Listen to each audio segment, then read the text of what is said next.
परिस्थिती अशीच होती.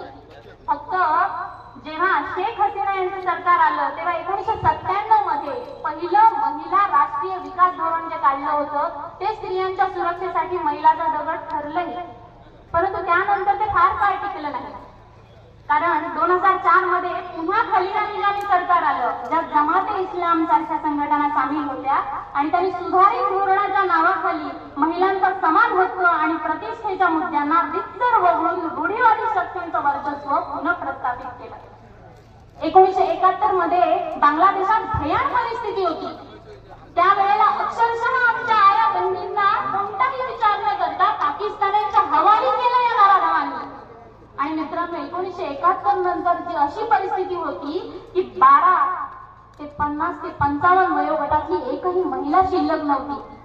किती विदारक दृश्य आहे, किती विदारक सत्य आहे, आपण फक्त कल्पना करू शकतो.